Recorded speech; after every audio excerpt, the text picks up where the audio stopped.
1 Corintios 1:5 dice, 5 al 7, que habían recibido todo conocimiento, toda sabiduría, y no carecían de ningún don. Ellos estaban dotados de una manera tan eminente, estaban ubicados de una manera tan estratégica, estaban tan bendecidos de manera tan singular de tener a Pablo como su pastor durante casi 2 años, y tenían tanto, sin embargo, eran un desastre. Estaban llenos de conflicto y caos y divisiones, celos, evidencias de orgullo, inmoralidad sexual, incesto, demandas entre cristianos, prostitución, abusos del matrimonio, falta de amor hacia cristianos más débiles. Estaban involucrados en adoración de ídolos, abusaron de la mesa del Señor, llegaban a la fiesta de amor borrachos, pervirtieron sus dones espirituales, inclusive maldijeron a Cristo, caos en los servicios de adoración, errores en el área de la resurrección, se rehusaron a darle a los santos pobres, y todo eso lo enfrentó en 1 Corintios. Ahora hay otro asunto, y este asunto es el asunto de la herejía destructiva de los sacramentalistas, el grupo de la circuncisión, los judaizantes, que habían entrado a la iglesia y dijeron, tienen que guardar la economía antigua, tienen que guardar los días de reposo y las leyes y las ceremonias y los lavamientos y las limpiezas y todos los rituales. Y aquí él estaba otra vez con el corazón roto. Esta confusión devastadora del externalismo ceremonial con un corazón verdadero, por Dios, lo entristeció. No era suficiente que él estaba enfermo, con una enfermedad casi fatal. No fue suficiente que él estaba triste y entristecido por todos los pecados que él enfrentó en la primera carta. No fue suficiente que él estaba solo y estaba esperando que Tito viniera y se uniera a él. No fue suficiente que él había enfrentado un tumulto por su ministerio en Éfeso y tenía que salir de ahí con su vida en juego. No fue suficiente que él llegó a Troas y estaba tan desanimado y golpeado que aunque hubo una puerta abierta de ministerio, él le dio la espalda y dejó el lugar en el que estaba en un desánimo tan profundo. Él tuvo suficiente dolor en la vida y en su ministerio sin esto, y el peor dolor de todos, la deserción de su amada iglesia, entregándose al sacramentalismo, ceremonialismo y el ritualismo. A.T. Robertson escribió, y cito, si Pablo puede ver el lado brillante de la vida del predicador, él también sabe cómo es el lado oscuro. Hay bastantes nubes en su vida como para oscurecer la luz. De hecho, cuando Pablo fue impulsado a jactarse de su trabajo en comparación con aquella de los judaizantes en Corinto, es el catálogo de sus pruebas lo que él relata. Él tiene prisiones, sus azotes, su náufrago, sus peligros de todo tipo, sus desvelos, su hambre y su sed. Si necesito gloriarme, me gloriaré de las cosas que tienen que ver con mi debilidad, dice él. Pero simplemente ahora, Pablo no puede gloriarse ni siquiera en su debilidad. Él no puede preocuparse de nada. A.T. Robertson dice que él es un hombre quebrantado en espíritu y en cuerpo. Así es como usted lo encuentra cuando él escribe. Ahora, usted tiene que recordar algo. El pastor, el predicador puede entender esto porque aquí es donde todos vivimos. 2 cosas cautivan y entristecen el corazón del pastor. 1, son los pecados de su congregación. 2, es su abandono doctrinal, y esto es precisamente lo que Pablo está enfrentando en Corinto. La carta número 1 enfrentó el asunto del pecado, y la carta número 2 enfrenta el asunto de la doctrina, corriendo el riesgo de colocarme en una categoría a la que yo no pertenezco. Creo que entiendo lo que Pablo está sintiendo aquí, porque me he llegado a cargar de la misma manera, y me ha afligido de la misma manera en mi alma, y me he llegado a preocupar por igual, y he llegado a tener el mismo celo al combatir esos 2 mismos asuntos. ¿Qué es lo que destruye la iglesia? El pecado y la deserción doctrinal. La gente me pregunta, ¿por qué escribes los libros que escribes? Porque me siento tan obligado, como el apóstol Pablo, cualquier otro hombre, quien es fiel a su llamado, a proteger a la iglesia de caer en pecado y caer en el error. Batallar por la autenticidad del cristianismo no es algo marginal, es lo que hacemos. No es un trabajo de fin de semana. Es por lo que vivimos. Ahora, yo entiendo esto. Yo entiendo la naturaleza triunfal del ministerio que él describió en el capítulo 2, versículos 14 al 17. Entiendo que hay gozo y triunfo en el ministerio, y entiendo que Dios nos está usando y guiándonos en un desfile triunfal en términos de ministerio, pero al mismo tiempo que estamos triunfando en Cristo en este llamado maravilloso de ser predicador del Evangelio, siempre estamos peleando en esos 2 frentes, manteniendo a la iglesia pura en su estilo de vida y pura en su teología. Pablo no quería que nadie corrompiera las vidas de su congregación, y él no quería que nadie corrompiera la mente de su congregación. Y una cosa que él dice acerca de un ministro adecuado, un siervo adecuado, comienza todo este pasaje. Versículo 6. Él dice, el cual asimismo nos hizo ministros competentes de un nuevo pacto. Díganle a esos judaizantes que el antiguo pacto se acabó, es historia. Con todos sus sacrificios y todas sus ceremonias se acabó. El judaísmo tenía sacrificio tras sacrificio, tras sacrificio, tras sacrificio, ¿verdad? Así también el catolicismo romano. Misa tras misa, tras misa, tras misa, tras misa, tras misa. Y usted sabe lo que es la misa. Es el sacrificio de Cristo otra vez. Es un paralelo a los judaizantes de la Iglesia del Nuevo Testamento. Ahora recuerde que al defender la integridad y autenticidad de su ministerio en contra de los judaizantes, él dice, un verdadero ministro es conocido porque él predica el nuevo pacto. Un hombre no es un ministro verdadero, quien se ve a sí mismo como algún ceremonialista, algún ritualista. El hombre que es un verdadero ministro predica el nuevo pacto. Y fue eso lo que lo llevó al resto de este capítulo. Y el resto del capítulo trata de la gloria del nuevo pacto. La gloria del nuevo pacto. Y el término del antiguo pacto. El catolicismo romano, la ortodoxia griega y el protestantismo de la iglesia elevada básicamente es un estilo de religión de antiguo pacto externo. Y muchos de ustedes lo saben porque salieron de ahí y estuvieron ahí quizás durante años y nunca conocieron a Dios y nunca conocieron a Cristo y nunca tuvieron certeza de su salvación porque no tuvieron salvación.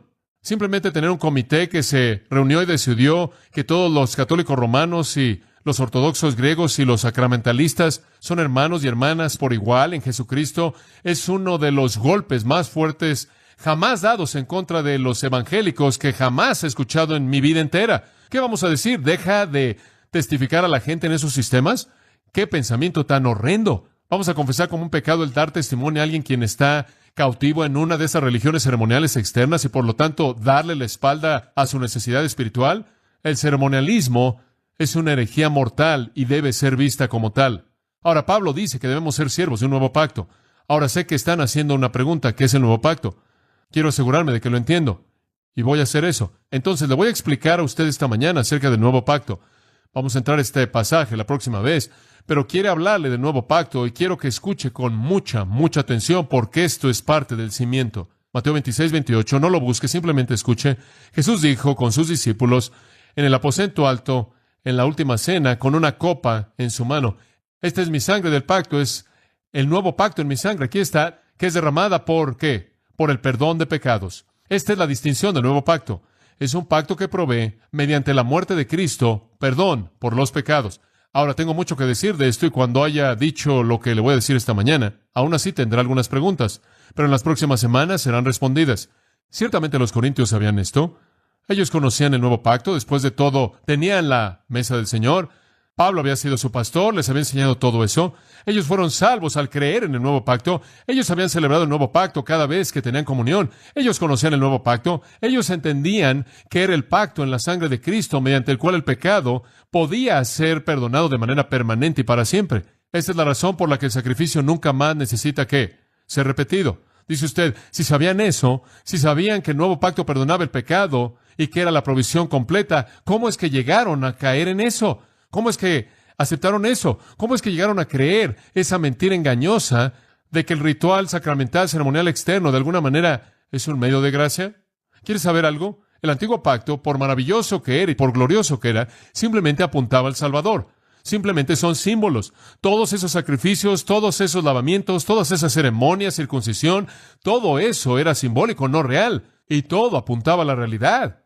Y usted no puede tomar la sombra y el retrato igual a la realidad, o de lo contrario habrá confundido la realidad. Si usted hace del símbolo el medio de salvación, usted ha confundido sin esperanza alguna la salvación. Y Pablo sabía eso. Y esa es la razón por la que él está tan preocupado por hablar de esto. Y sabe una cosa, usted dice, bueno, seguramente los corintios sabían eso. Sí, no es sorprendente que ellos sabían eso, les enseñó eso, sin embargo, ¿aceptaron esta herejía mortal? ¿Usted piensa que es sorprendente? Es sorprendente. Después de haber sido pastoreados por Pablo, usted pensaría que no habrían hecho eso. Pero escuche, si una iglesia en donde Pablo fue el pastor cayó en eso, no tengo ilusión alguna acerca de esta iglesia porque usted me tiene solo a mí. Esa es la razón por la que quiero ser un vigilante. Entonces necesitamos entender el nuevo pacto. Ahora, lo voy a llevar a un pasaje, Hebreos 8. Hebreos capítulo 8. Quiero que entienda el nuevo pacto, ¿muy bien?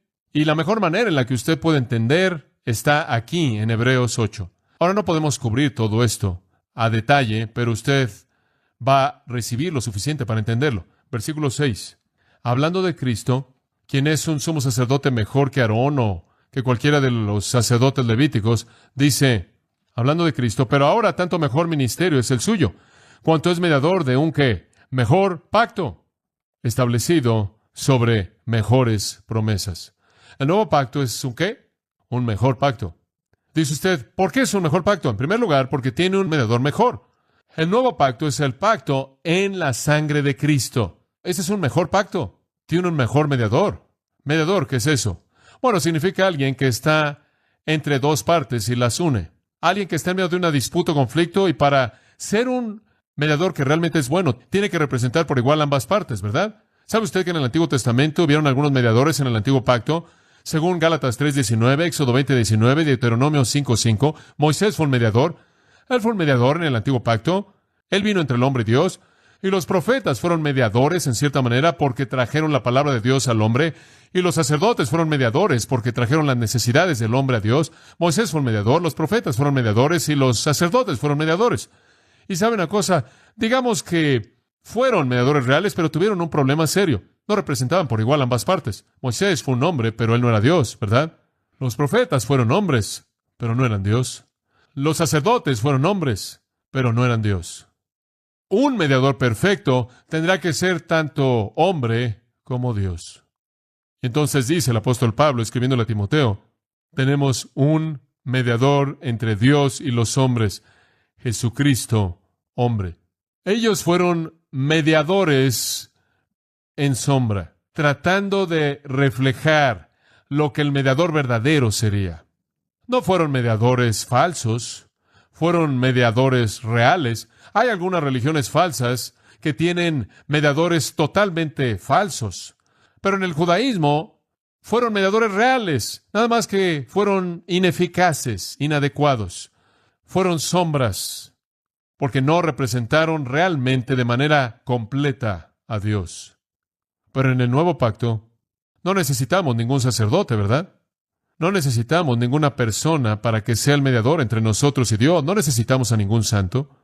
Tenemos al mediador, Cristo. Y no tenemos que ir a buscarlo. Él está en nosotros. Y no tenemos que pedirle a María, si fuera tan amable, en suavizarlo por nosotros para que Él nos dé lo que queremos.